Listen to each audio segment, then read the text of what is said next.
Tonight, it's a hard deadline for victims of abuse, and time is running out. The fight for compensation from the Roman Catholic Archdiocese of St. John's is fast approaching. Abuse survivors have until the end of the month to file a claim. I think if somebody comes forward October 2nd, they're probably going to be out of luck in getting compensation from the Archdiocese. That story coming up. Here in Bird Islands, many homes were lost during Fiona.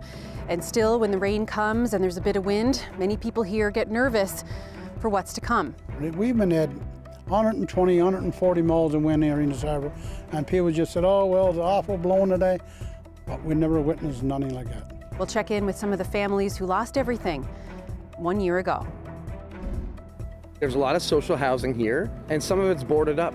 So what an opportunity to retrofit it for a purpose like a community center. I think it would help the community a lot.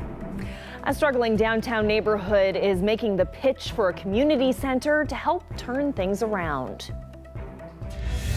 This is CBC Here and Now.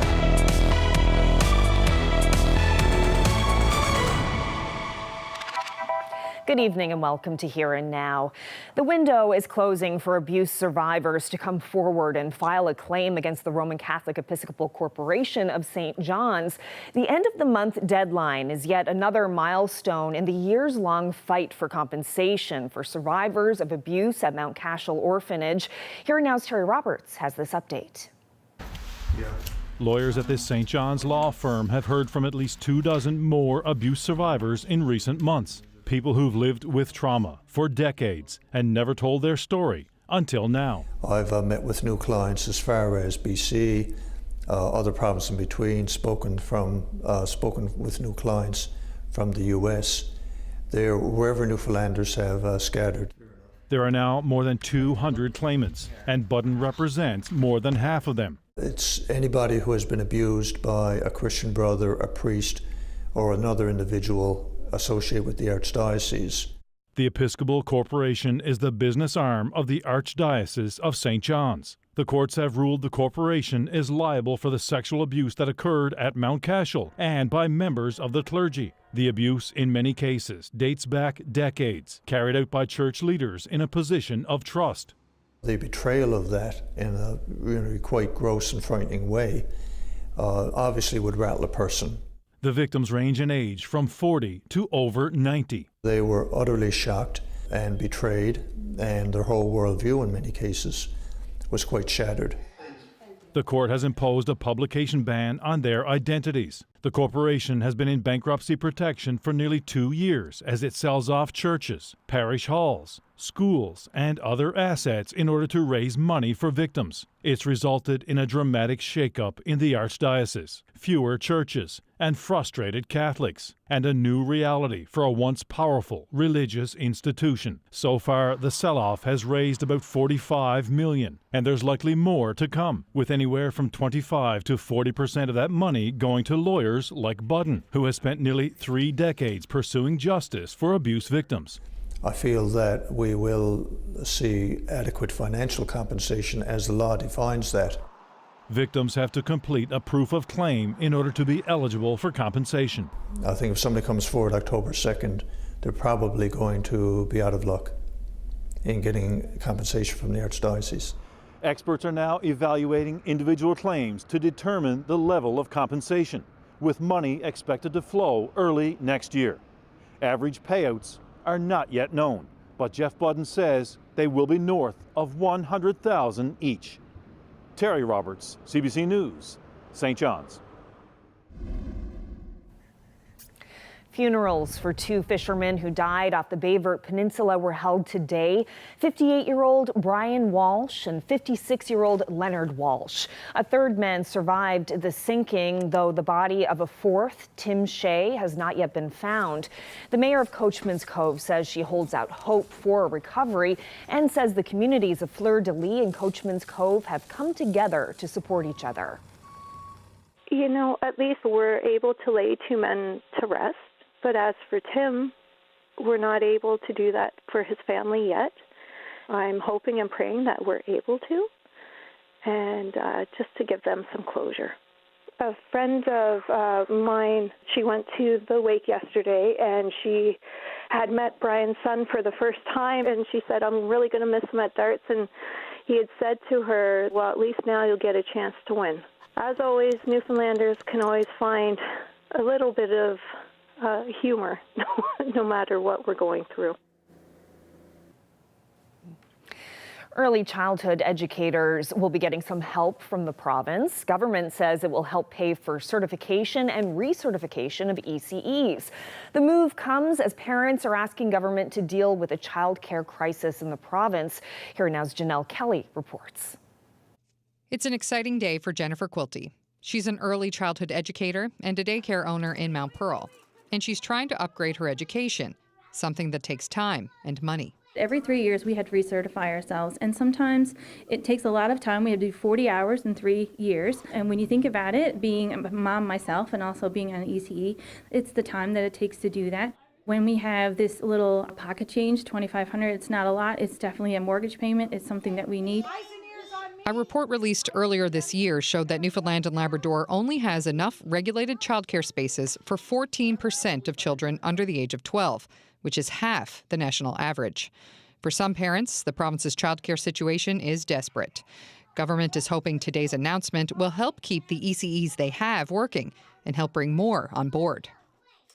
Education Minister Krista Lynn Howell said 150 people have joined the ECE system in some form this year, but couldn't say how many they'd lost over the same time. We have much more to do. There's certainly room to grow. We don't claim to have it 100% figured out right now today, but we're continuing to work on things that we can implement, measures that we can use to continue to attract people to the profession. ECEs can now get a $2,500 grant after finishing their certification, and $2,500 more for certification renewals, up to a total of $7,500. Sky Taylor with the Association for Early Childhood Educators says today's announcement will help address some of the issues that keep people from staying in the profession. The top contender has been wages and benefits for staff. Also, good and fair workplace conditions. So things like bursaries and that help to support that. And as Minister Howell has said, it's one step, it's one part, it's one piece of the puzzle. This new grant started September 1st and will replace the old bursary program, which will end next June. Janelle Kelly, CBC News, St. John's. The 62nd pick, Toronto picks Maggie Connors. Well, that is the moment St. John's hockey player Maggie Connors joined the new Professional Women's Hockey League. She was the only player from Newfoundland and Labrador picked in yesterday's draft. Connors was selected by Toronto in the 11th round and will join the team when the league starts its inaugural season in January. She's also played on the national development team and working toward the next Olympic Games. Well, that is so exciting. And Ashley, I know that you were keeping a really close eye on yesterday's draft. Yeah, it's history in the making. It's very exciting to see that, and especially Newfoundlander making it, so I can't wait to watch. It's going to be very exciting. But, you know, cooler temperatures today, making it feel very fall-like, getting ready for hockey season out there for sure. Temperatures only reaching the teens for most of us this afternoon. Take a look at the rain working its way further east at the moment as well. We've got a ridge of high pressure to the north, but that area of low pressure over the Maritimes is what's bringing all of those showers. Tapping into some tropical moisture as well. So some of these showers, as you can see on the radar there, are heavy at times, and this moisture will continue to track further east as we head through the night tonight. Eventually we'll say goodbye to that as we get into Wednesday afternoon. Now, as far as winds are concerned, Rec House wind warning in place. We're looking at those gusts about 100 kilometers per hour. If we take a look at the current sustained winds, 63 kilometers per hour in the Rec House area, Port Basket about 56, and even Burgeo seeing about 43 kilometers per hour. You factor in those wind gusts, it's 93 at the moment. So we're going to see these winds continue tonight, and they're going to spread east as we head through the morning. Eventually tomorrow morning, we're looking at those gusts all along the northeast coast between 62 as much as 80 kilometers per hour. Also rain. We'll get into all the details when I come back.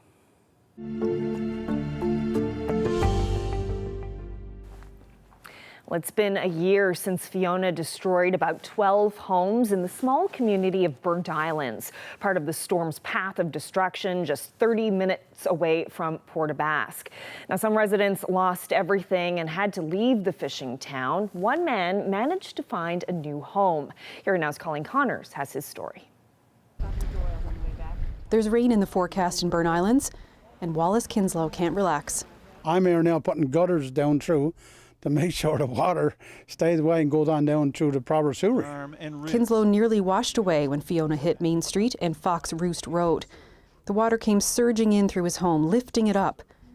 He hit his head and had some bad bruising.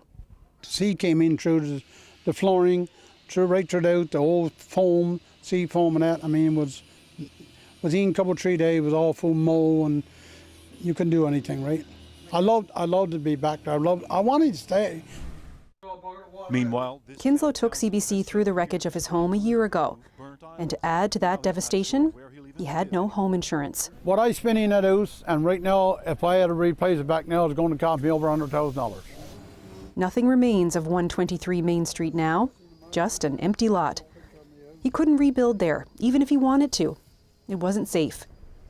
For 7 months, he lived in a trailer with his son, daughter-in-law, and their children. He was given $200 a square foot for the loss of his home. He says that money isn't even close to what it would cost to rebuild. And then one day, he heard of a house going up for sale in Burnt Islands. And I come and knock on his door. He didn't even got a sign put out there. I knocked on his door. I said, "Are you Melvin? You're selling yours?" My God, Walls. He said, "Like, what were you talking about?" Kinslow scooped it up right away. Added new shingles and siding, new flooring. It'll cost him close to $200,000 once it's all done. But at least he didn't have to move out of his hometown, where he's lived with his wife, children, and grandchildren for the past 50 years. We got our grandchildren come home from Ontario to come back into this home back here. And she asked me, "Is this our home?" I said, "Yeah, it is." Yeah. And thank God we're here. Kinslow says he's one of the lucky ones. He knows of several residents who've lost their homes and are now staying at their cabins until they can find a permanent place. One possible solution? The town council is meeting with government this week, trying to get money to help build a new subdivision, big enough for 11 trailers. Colleen Connors, CBC News, Burnt Islands. Well, a MUN professor says expansion of the province's oil and gas industry will only worsen the effects of climate change. Angela Carter's work at the university focuses on climate change and the transition away from oil, and she says the province is off track when it comes to making that transition. We know that Newfoundland and Labrador is really vulnerable to climate crisis impacts. Just in the last year, hurricanes and floods and fires. It's here, it's real, it's only getting worse in Newfoundland and Labrador, to say nothing of what's happening in particular in Labrador and has been happening for decades with, melting and heating there. So, yeah, very exposed to the climate crisis, but our contribution to that is outsized because we're an oil-producing province, and rather than really take a hard and close look at that based on the science, what we're doing is going in the opposite direction by trying to expand oil production. So, wrong way in a climate crisis. Well, the province's Information and Privacy Commissioner wants government to make sure he can examine documents and records shielded by lawyer-client privilege. The Court of Appeal has just ruled Michael Harvey's office can no longer see certain documents if a public agency or department claims privilege. Harvey wants Justice Minister John Hogan to change the law so he can look at privileged documents and determine if they are in the public interest. Now, there are some times when, it's obvious on their face, that it's legal advice. But sometimes I actually need to look at the documents. And the public needs to know that my oversight role works. And so that was the consensus. That was a unanimous vote in the House of Assembly back in 2015 to restore that authority to my office after the infamous Bill 29 removed it. So we're just saying go back to the way what the legislature was trying to do in 2015 and restore that authority so that I can continue to do the work as I've been doing since then. The size of Salmon Nature Park is about to double after the Nature Conservancy of Canada bought a new parcel of land from the Roman Catholic Church. Pierce Evans is the group's program manager for Newfoundland and Labrador. He says it's all about protecting land that's ecologically significant. This area we know is home to, close to half a dozen federally protected species, so listed under the Species at Risk Act. Those are the ones that we've found. We continue to do the science work in this area to make, new discoveries of who else is using this area. We're striving to reach that 30% of lands across the country protected by 2030. It's a pretty lofty goal. We've got a long ways to go in this province to reach that target, but I've heard it used, it's a bit of an overused sort of phrase, but how do you eat an elephant, a bite at a time? So we're making our little bites here and there where we can and trying to have bigger impacts in other areas. Well, the province will be getting a new area code sooner than expected.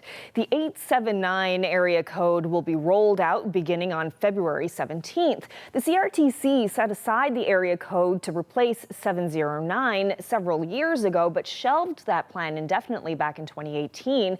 Now it expects to need the new area code before the end of next year. The CRTC announced the change on Friday. Problems with crime and drug use have long plagued this downtown St. John's neighborhood, and now some area residents are saying that a community center might be part of the answer. There are not enough supports, and folks often don't have the ability to advocate for themselves. And I think it would help the community a lot. We'll have that story coming up.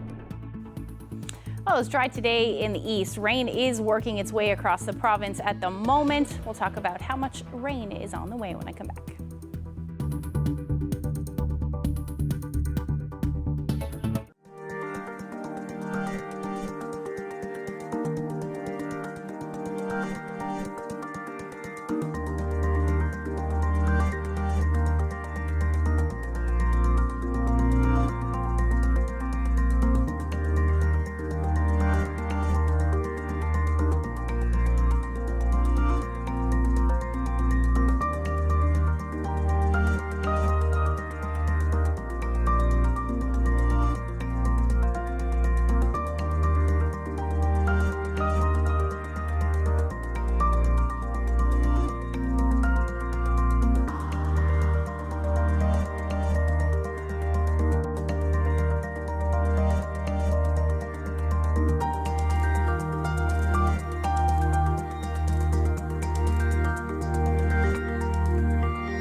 There's a lot of climate doom these days, and for good reason, given everything that is going on. So what needs to change, and who is willing to do the work? This week, all week on The Signal, we're spending it all talking about climate change. We're talking solutions, and we're meeting young folks in this province trying to make a difference. That's this week on The Signal with me, Adam Walsh.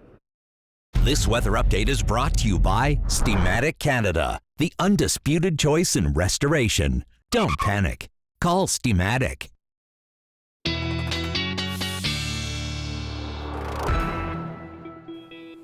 Well, a bit cooler out there today. Ashley, I was outdoors for a bit and noticed that I kept putting my hands in my coat pockets because it was just a bit chilly. Yeah, it hasn't been this chilly for a while. We're a couple of degrees below where we should be sitting this time of year. Typically in the St. John's area anyway, we should be sitting around 16, topped out at 13 this afternoon. Pretty similar temperatures as you head towards central, west coast as well, but along the south coast of the island, that's where the warmest temperatures were. Anywhere from 16 to about 19 degrees today, and then Labrador, pretty much where you have been for the past couple of days. We're looking at temperatures around 6 degrees for Nain and about 11 in Cartwright this afternoon. These temperatures, though, are a bit cooler in some areas than they were this time last night, about 2 degrees colder in Corner Brook and a degree warmer in St. John's at the moment. And we're going to see temperatures warm up as we head through at least tomorrow anyway, and then back down below seasonal. Live look outside right now. Fog has moved in. Temperatures are still sitting around 13 degrees. Those winds out of the south-southeast around 19 kilometers per hour. That is why we're seeing this fog and shower activity. If I show you the satellite just before the sun, you can see just to the south there that the winds are onshore, and that is what's bringing some of that shower activity or drizzle activity out ahead of the actual main showers, which are still well to the west at the moment. And this is tapping into some of that tropical moisture. We've got an area of low pressure over the maritime provinces that will lift north as we head through tonight and still bring all of those showers right along with it. Like I said, those showers just on the doorstep of the Avalon, but as we head through the next couple of hours, that will all change. We will see those periods of rain, which will be heavy at times through the overnight, about midnight. So we'll start to see some of those heavier showers along the south coast of the island. Otherwise, for the west coast, we'll start to see some clearing actually tonight. And then for the pretty much central Labrador towards the coast, you will see those showers become periods of rain into the early morning hours tomorrow. Temperatures are expected to be somewhere between 13 to 16 degrees. Again, winds will pick up, already picking up on the southwestern portion of the island, and then that will spread east as we head through tonight. So 40 to 60 kilometer per hour wind gusts expected, especially as we get into the morning hours for the Avalon. Labrador, you're looking at temperatures between 4 and 8 degrees, so that's pretty much where you have been for the past couple of days. As far as rain is concerned, it looks like mostly eastern Newfoundland will see the heavier rain. We could be talking about 20 to as much as 30 millimeters of rain. Southeastern Labrador, you're looking at similar amounts as well. Some of you could see upwards of about 50 millimeters by the time that is all said and done as well. So tomorrow afternoon, the trend should be a clearing one for the eastern half of the island. And then for the west coast, you're going to hang on, well, really western Newfoundland, you're going to hang on to that chance of showers through the day. You may see a few peaks of sun, but it will be generally cloudy. And then southeastern portions of Labrador, you're going to hang on to that shower activity, which could be heavy at times again through the morning, but generally easing. Then as the day goes on, we're going to continue to see that chance of showers head east across the island through the day as the area of low pressure still spinning and bringing some of those cooler temperatures to portions of the province as well. Tomorrow, we're looking at daytime highs fairly mild, so back up to more summer-like weather. 20 to 22 degrees. With the winds brisk in the morning, they will ease as the day goes on. You head towards the west coast, temperatures in the upper teens, and then the northern peninsula is where you're going to see some of that cooler air as your winds are more northerly, and that will be the story towards coastal areas of Labrador as well. Gusts in the morning, 40 to 60, maybe even a bit higher than that. But daytime highs will only sit in the single digits. The warmest will be in Lab City at about 11 degrees through the day. But again, unsettled conditions will be the story for you. The best place potentially to see the sun will be in Nain, but your daytime highs will barely be around 5 or 6 degrees through the day. So The trend, like I said, is to cool back down as we get into the end of the week. We'll talk about that when I come back.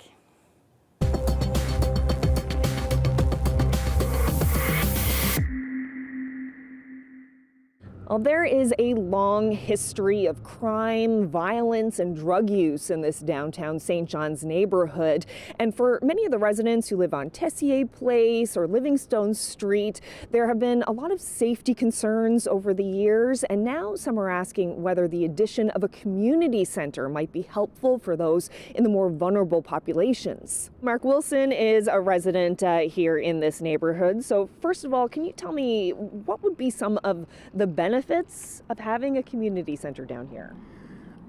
One thing that we've noticed is that there's not enough mental health or addiction supports. There are always issues with housing. You can pretty much, focus in on the social determinants of health, and there are not enough supports, and folks often don't have the ability to advocate for themselves.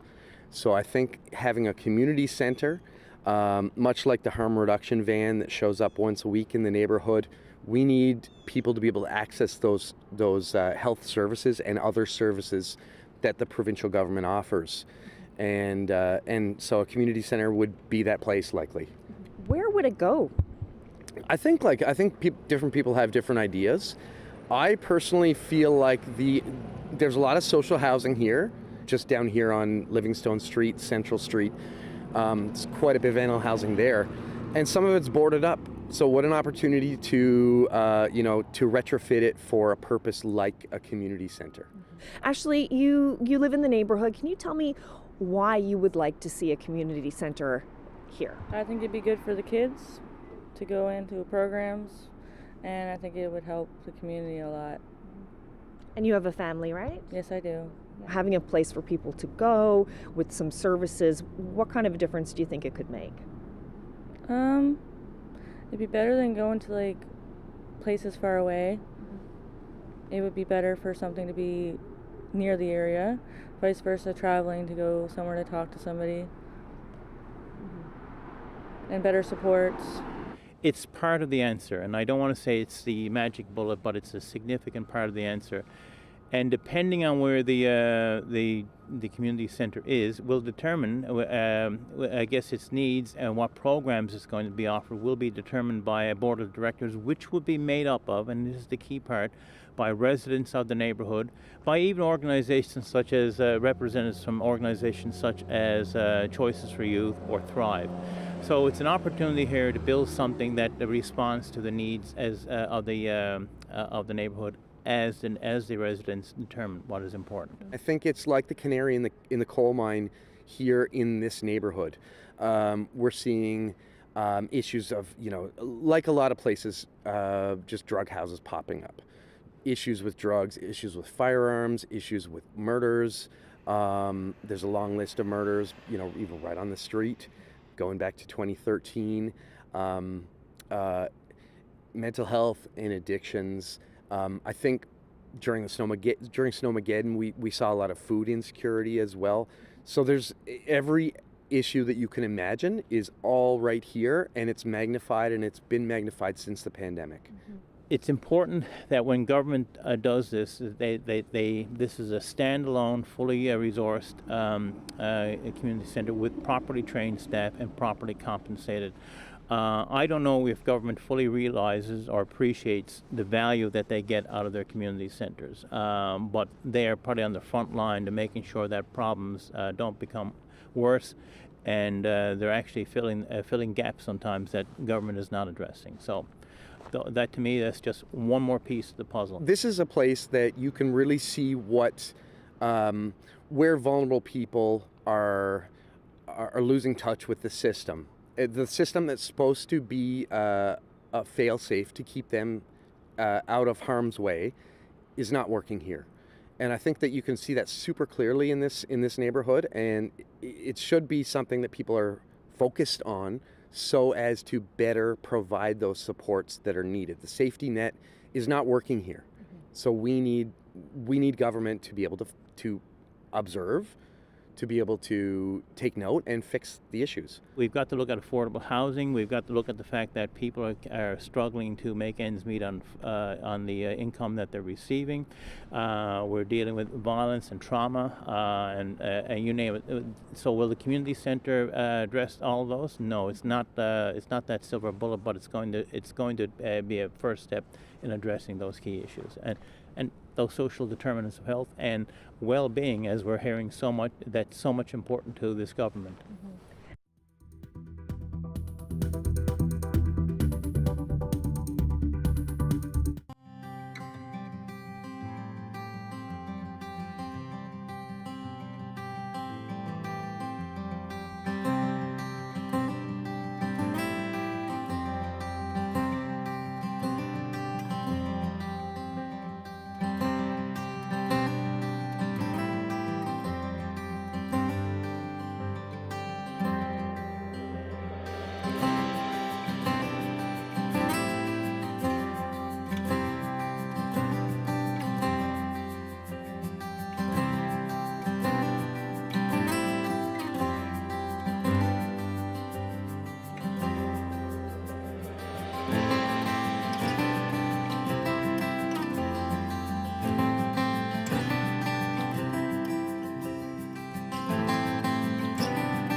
org.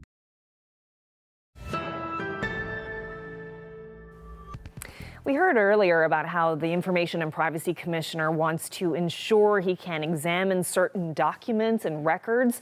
A ruling by the Court of Appeal this month means Michael Harvey's office can no longer seize certain documents if a public agency or department claims solicitor-client privilege. Now, he wants Justice Minister John Hogan to change that law for documents of public interest. He spoke with On the Go's Anthony Germain about that earlier today.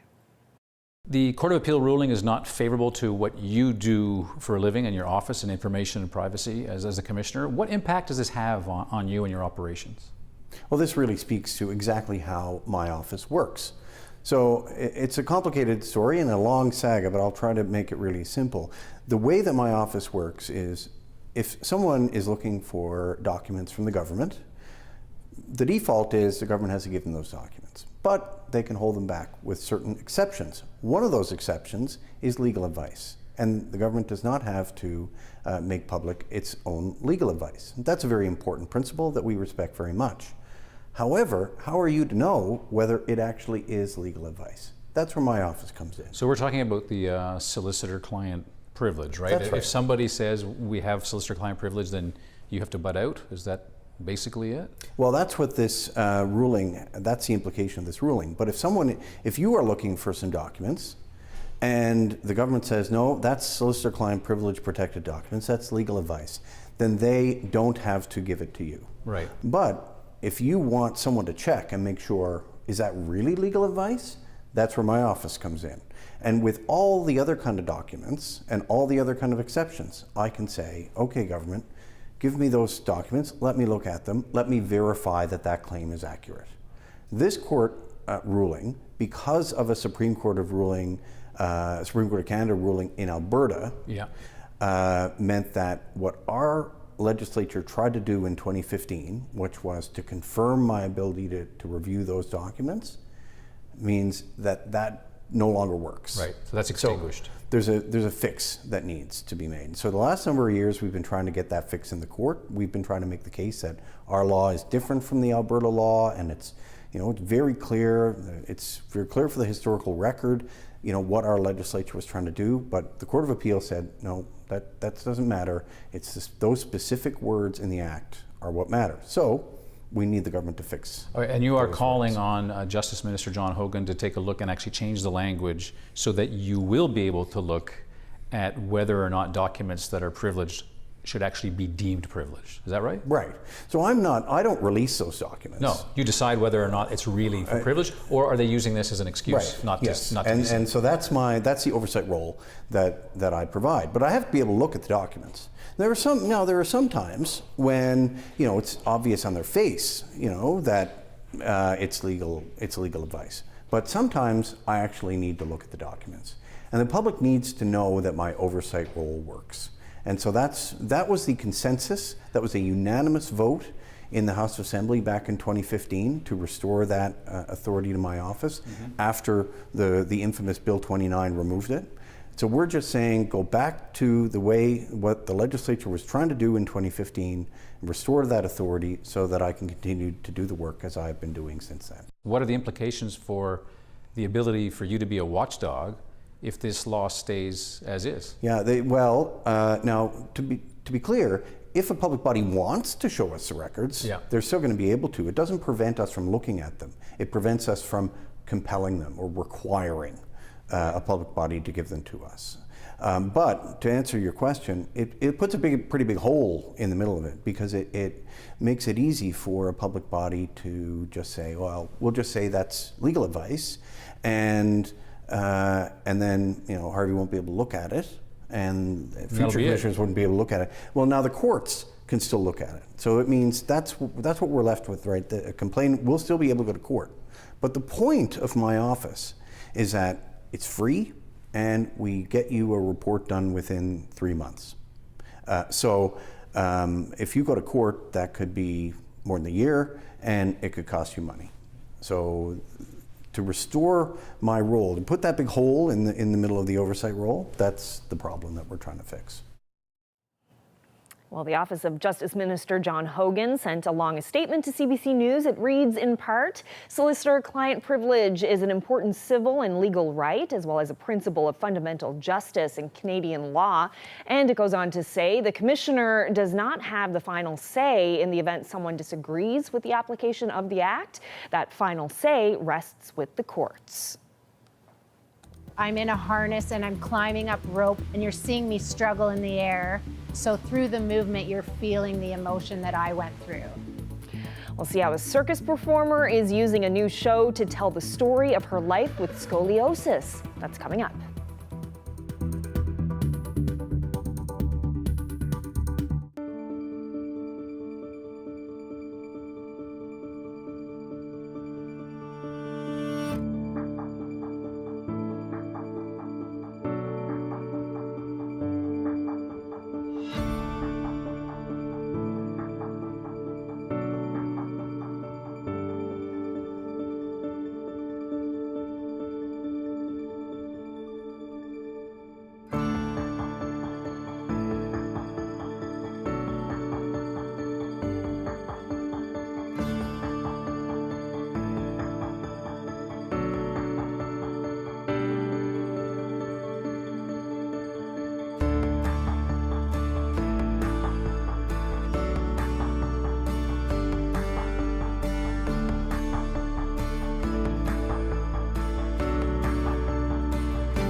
Well, bending and flexing your body is a big part of being a circus performer, so imagine doing those moves with 2 metal rods in your spine. Angola Murdoch tells the story of her life with scoliosis in a show for the St. John's International Circus Fest. It's called Twist of Fate, and it's on tomorrow night at the Sheraton Hotel. Here now's Aoife Alaba brings us a preview.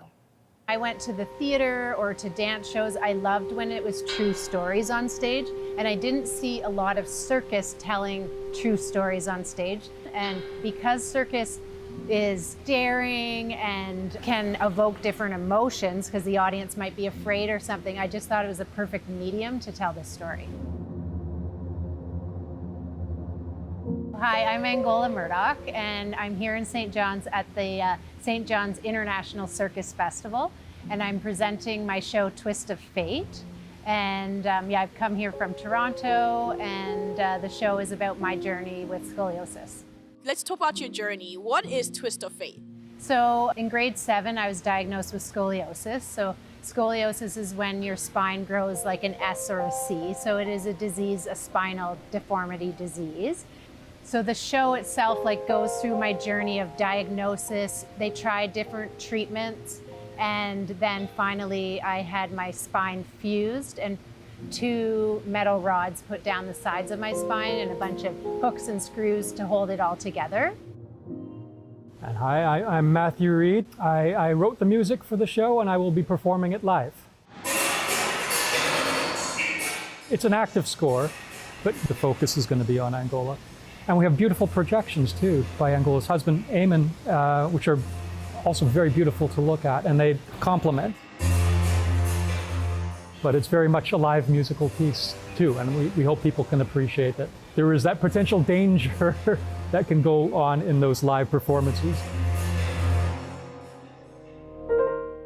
So how do you go about telling a story through circus arts? Yeah, so one of the things I start with when I'm making shows is the apparatuses and them really making sense in the scene.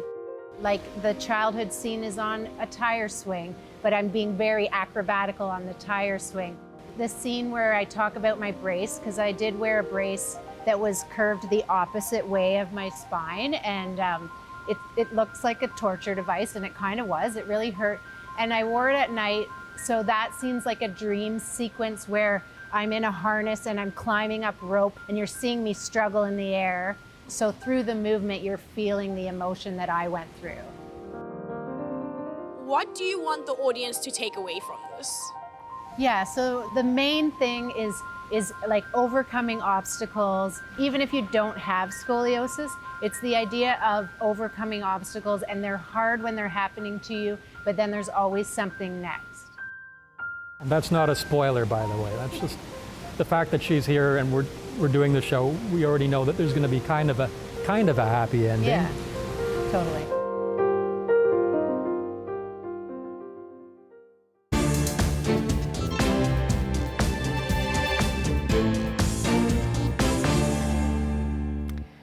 The government of India is expelling a senior Canadian diplomat. It comes a day after Ottawa accused India of potential involvement in the killing of a Sikh separatist activist in British Columbia.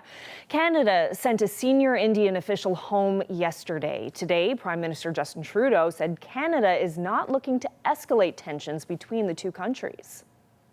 Government of India needs to take this matter with the utmost seriousness. We are doing that. We are not looking to provoke or escalate. We are simply laying out the facts as we understand them, and we want to work with the Government of India to lay everything clear and to ensure that there is proper process. Today, Canada's High Commissioner was called in to India's Ministry of External Affairs. Officials there are accusing Canadian diplomats of anti-India activities and interfering in internal matters. Canada's relationship with India has been fraying over Sikh separatism activity in this country. The UN General Assembly is underway in New York. The Prime Minister will be on hand to take part in talks about sustainability and the crisis in Haiti. Today, U.S. President Joe Biden said the world must remain united in defending Ukraine against Russian aggression. Russia alone has the power to end this war immediately. And it's Russia alone that stands in the way of peace. Ukrainian President Volodymyr Zelensky is speaking in person at this year's assembly. He'll visit Canada and speak to Parliament on Friday. There are some notable absences at the UN meeting. Chinese leader Xi Jinping is not in attendance. Neither is Russian President Vladimir Putin. The leaders of Britain and France won't be attending either.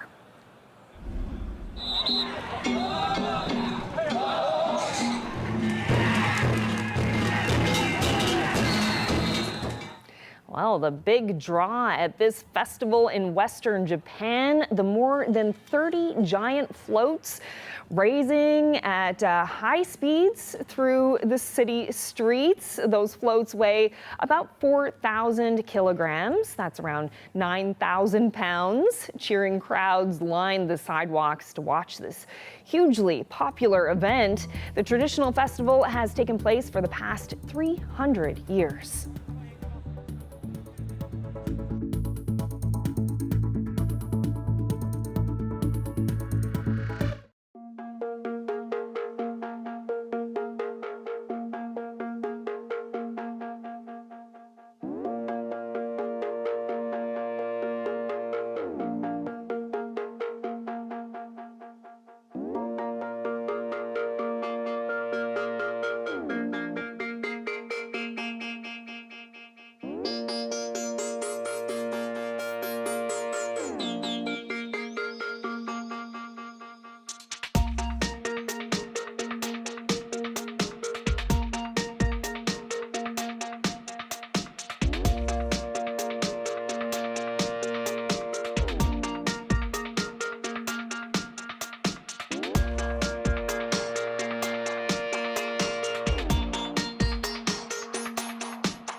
CBC Radio's The Signal is tackling the topic of climate change this week and the feelings of stress that can come with it.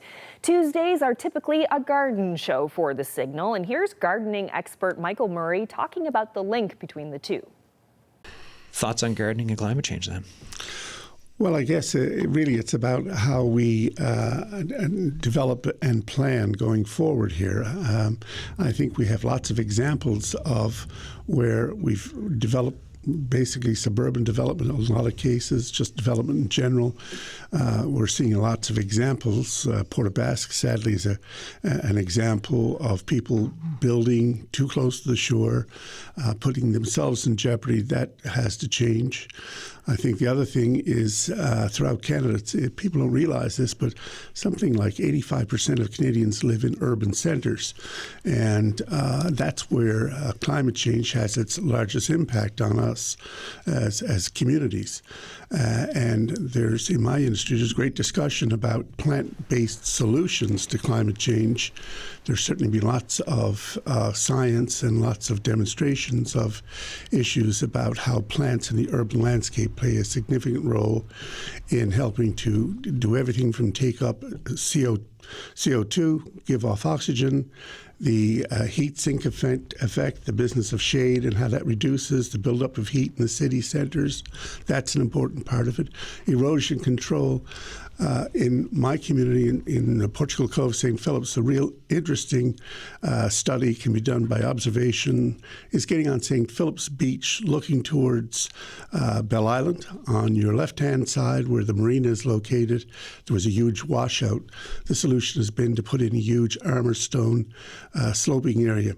On the other side, on the north face, it's all vegetated, and the vegetation on that side is primarily made up of white spruce, grasses, and some plant introductions. And it's interesting, those plant introductions, Cotoneaster, Rugosa rose, sea buckthorn, very steep slope. And as you go out on that side, you'll see them going down a very steep slope, matted together, and the erosion control with plants on that side of the cove is spectacular.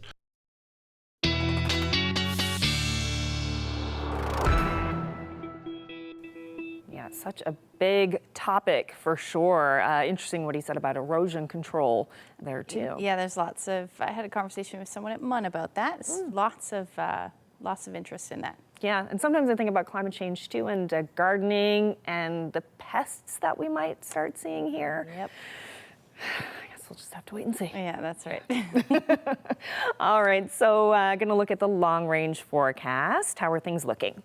Well, as we head through to the weekend, we're, close to it, I guess. As far as the long range forecast is concerned, it does look a bit wet in some cases. Let's take a look at your Wednesday evening into Thursday morning. So the area of low pressure still sticking around. We're by the time we get into Thursday morning, those winds shift. We're looking at a drop in the temperatures and the shift to the north, I should say. That's why we're going to see that drop in temperatures. But overall, a fairly wet day for most of us.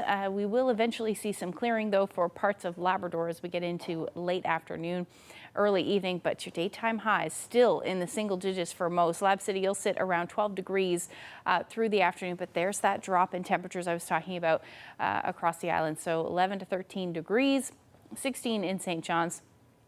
But we do have that northerly flow, and that will generally continue as we head into Thursday evening and even into Friday. Some of the coolest air that we've seen so far. As we head into the afternoon on Friday, though, we should see a few peaks of sun in the mix for some areas, especially up across Labrador, Northern Peninsula, even parts of Central. You'll likely see a few peaks of sun, but overall, another round of showers potentially moving in for those of you in Lab West. Temperature-wise, see? Cooler air moving in. Very fall-like temperatures, 9 to 12 degrees, or even 13 degrees for the coast, for the southwest coast. But overall, we should see some sun as the day goes on. Up across Labrador, pretty much status quo for those of you in Lab West, around 12 degrees, warming up to about 14 in Happy Valley Goose Bay. We're going to hang on to those single-digit temperatures, though, towards the coast on your Friday. Long-range forecasts not showing too much in the way of change in the forecast, so 10 to 15 degrees for the weekend. Friday is going to be a bit breezy as well. By Saturday, we may see a few peaks of sun in the mix, but Sunday at this point looks like it is going to be gray with the chance of showers and our overnight lows dipping into the single digits. So definitely more chilly than it has been. For central Newfoundland, you're looking at breezy conditions on Thursday. Friday at this point looks not too bad, 12 degrees. And then Saturday, more unsettled really through the weekend. And for western Newfoundland, you're looking at similar forecast temperatures, a bit cooler though. And your overnight lows not quite as cool. Still hanging on to the double digits, at least for a little while longer. Now for eastern Labrador, once we get past tomorrow, actually looking like a pretty nice stretch of weather. Very fall-like, but very typical for this time of year. Even a bit warmer, actually. And then for western Labrador, you're looking at showers both Friday and Saturday. By Sunday, we will see a return of that sunshine. Now, just before we leave you tonight. Oh, what a cute photo. George Watkins took this photo in Terra Nova Park. Cute little Terra Nova Park resident. Love that. So sweet. Thank you so much for that, George. If you have any weather photos that you would like to share with us, the best place is to email them to nlphotos@cbc.ca, but you can also send them to my Facebook page, which is facebook.com/AshleyCBC. Oh, I love that. Hey, Ash, what does the fox say? Don't get that in my head. Oh, boy. Yeah, we'll be singing that all night long now. Thank you for that. Switch it up with like Baby Shark or something. No, that's even worse. Sorry for all the earworms. It's all in your head now, too. All right, well, that's it for us on this Tuesday evening. Thank you so much for joining us. Good night.